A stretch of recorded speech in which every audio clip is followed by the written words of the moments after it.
Hello, Puffins. I've decided I'm going to read the end of the book to you of Jason Banks and the Pumpkin of Doom.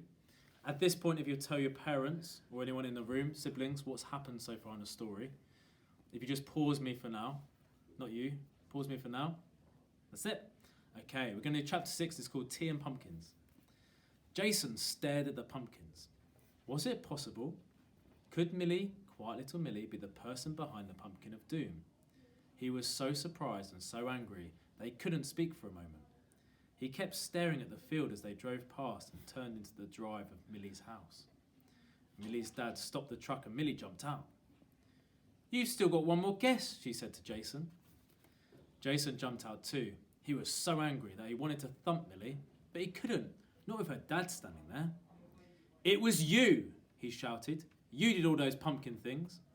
He picked up a big stone from the side of the drive and threw it as hard as he could at a heap of pumpkins. There's a picture there. The stone hit the top pumpkin and set it wobbling. The pumpkin wobbled from side to side, faster and faster, and then rolled off the heap and went bouncing into the field and down the slope. As it fell off, the pumpkins below it started to move too, and then the ones underneath them. All of a sudden, all the pumpkins were rolling off the heap and bouncing down the field in a huge orange landslide of doom. Millie's dad got out of the truck and frowned at Jason. "Why did you do that?" Jason pointed at Millie. She, but he was too angry to speak. "It's okay, Dad," Millie said quickly. "We'll get the pumpkins back. Come on, Jason." She ran to fetch a wheelbarrow from the shed beside the house and started to wheel it down to the bottom of the field. Jason ran after her.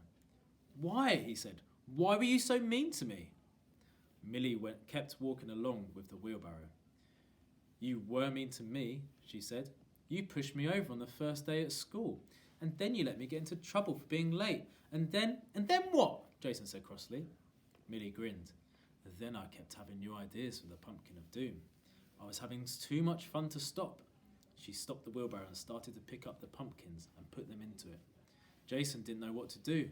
He wanted to go home, but he could see that Millie's dad was watching them from the top of the field. Maybe he should help with the pumpkins first. He began to pick them up and put them in the barrow too. They had to fill the barrow over and over again, wheel the pumpkins up to the house and then go back for more. It was hard work and they only just finished in time for tea. Jason was still angry, but he was very hungry too.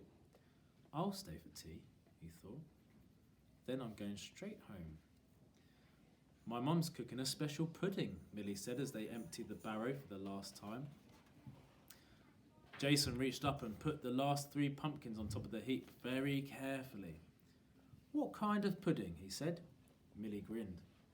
"Wait and see." There was a huge salad first, full of eggs and tomatoes and lettuce. When they'd finished that, Millie jumped up. "I'll get the pudding," she said. She brought the pudding in. It was a big round tart with an orange filling, and Millie had propped a notice on top of it.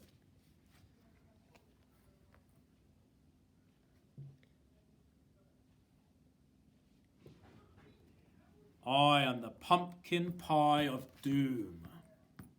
Millie's parents didn't understand, and Jason couldn't explain what the strange words meant. Nor could Millie. They were both laughing too much. The end. Done. Stop it.